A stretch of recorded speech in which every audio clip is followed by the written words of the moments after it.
Hello, this is Chef John from foodwishes.com with Kha Gai.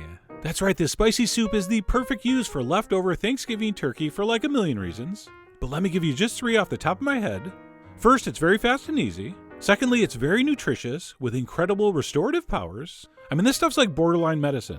And third, most important, it's the complete polar opposite of what you had for your Thanksgiving meal. So for me, this is the perfect recipe to use up those last scraps of turkey, and this is how you do it. So of course, besides the leftover turkey meat, we're going to need some kind of stock or broth.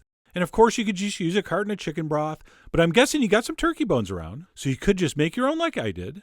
And if you're not sure how to do that, go watch our chicken stock video. And then a short 10 hours later, I had a beautiful, beautiful turkey stock, which I strained. So that's something you're going to have to do before you start this recipe, or like I said, you could just use carton broth. But either way, we're going to transfer about 6 cups of that into my pot, and we're going to place that on medium-high heat and bring it up to a simmer. And while we're waiting for that to happen, let's go ahead and prep the first wave of the ingredients. So we're going to start with one of the signature flavors of this soup, lemongrass. So I'm going to trim off the bottom, and if you've never worked with this stuff before, it's very tough and woody. And what we want to do first is give it a little pounding with the back of the knife. And apparently that helps release a lot of the flavor, or so I've been told. And once we've given that a little beat down, we're simply going to slice it up like this. And don't worry about precision knife skills. This is all going to get strained out. So we're going to slice up some lemongrass, and then we're also going to slice up some ginger root, which, by the way, is not the authentic ingredient in this. They use something called galanga root, which is similar but not exactly the same. And I'll talk about that in the blog. But anyway, we're going to slice up some ginger root, which brings us to the next aromatic ingredient, some lime leaves. Except I don't have lime leaves, but I do have a Meyer lemon tree, and the smaller, younger leaves off that will work. But if you can find the lime leaves, I think they're called kaffir lime leaves. Those are what you really want to use. So we're going to slice up a little bit of lemon or lime leaf. And then last but not least, a little bit of cilantro stem. We're going to use the leaf to finish the soup at the end, but I do like to include some of the stems in the broth. And at that point, we can go ahead and transfer that all into our turkey stock, along with some dried chilies for heat. Now we're really supposed to be using those little red dry Thai chilies, but these regular chili flakes will work. And we'll give that a stir. And as soon as that comes up to a simmer, we will lower our heat a little bit, down to like medium-low, and we'll simmer this between 20 and 30 minutes. Okay, we really want to infuse that stock with all those beautiful aromatic flavors, so we'll let that simmer while we prep the last of the ingredients. The first of which would be some mushroom. And you can pretty much use anything you want in this, but I really like these little brown mushrooms, which in the stores I go to are usually sold as clamshell mushrooms, but I'm pretty sure they have another name. I mean, everything does. And to prep these, all we need to do is slice off the bottom, which holds all those little stems together, and they will separate. And that's pretty much it, okay? So our mushroom's set, and then of course we're going to need some leftover turkey. Unattractive and completely unappetizing at this point, but that's okay. We're going to slice this and cube it up and bring it back to life, and then some. And one of the secrets here is you want to cube this kind of small. This stuff's not going to cook in the soup that long, so we want it small to absorb the flavors. Plus, and I know this would never happen to any of you because you watch the channel, but just for the sake of argument, let's say your turkey was a little dry. If you cut this up kind of small at this point, no one will be able to tell it's dry in the soup, okay? So our mushrooms and our turkey are ready, and we'll head back over to the stove, where by now my stock has simmered for about 25 minutes. And before we add the mushrooms and the turkey in, I'm going to do one optional, but extremely, extremely required step. I'm going to take one of these skimmer strainers and remove all those ingredients from the broth. They've served their purpose, and for me, just get in the way when you're trying to eat this. In the restaurants, they don't care. They figure you can just eat around it, which is fine. But I think it's much nicer and user-friendly if you strain it out. So that's what I'm doing here. But that's up to you. You are the whatever the word in Thai for boss is of your soup.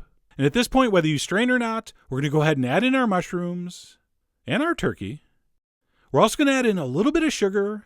You can just use white sugar. I'm going to use palm sugar because I have it, and I believe that's what they use over there. But we do need a little bit of sweetness to balance the lime juice that's coming later. And we're also at this point going to add some fish sauce. So a couple tablespoons of that. We will adjust that later, of course, as we will all these flavors. And we'll give that a stir. And then what we want to do is let that simmer for about 10-15 minutes. So those mushrooms cook a little bit and that turkey absorbs the flavors of the broth. And while we're waiting, we can get together one of the last major and most important ingredients, some fresh lime juice.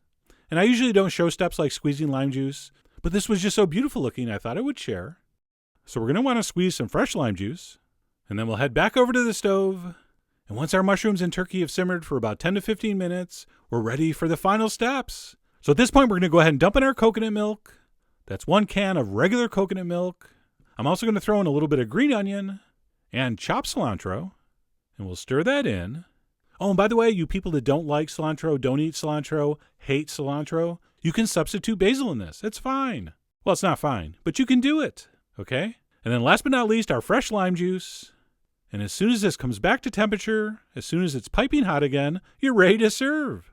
Except there is one last thing I'm going to add in here, and that would be a little bit of chili oil. Now, we are going to use this to garnish the bowls of soup, but I do like to stir in a little bit here, just in case my guests are wimps and they wouldn't add any on their own. It also warms up that color a little bit. And of course, you can buy chili oil, but if you read the post, I'm going to explain how to do it yourself. It's super easy. And once that was stirred in, I was ready to serve. Of course, I'm going to taste and adjust the seasonings, though. You might want more lime or more sugar or more heat. Other than maybe a little bit of salt in your stock, the fish sauce was the only source of salt, so check for that. Maybe you want to add a little more. Maybe you want to put a little pinch of regular salt in. Up to you.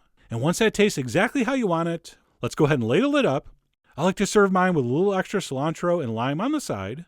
We'll drizzle some more of that chili oil over the top, and that Kha Gai is done. And while the phrase exploding with flavor is horribly overused and almost always hyperbole, in this case it's actually true. Spicy, sweet, sour, salty, savory, you name it, it's in here. Just a fantastically delicious soup and a great way to use up those leftovers. I mean, I'm not sure what you'll be thinking about while you're eating this soup, but I know one thing you won't be thinking.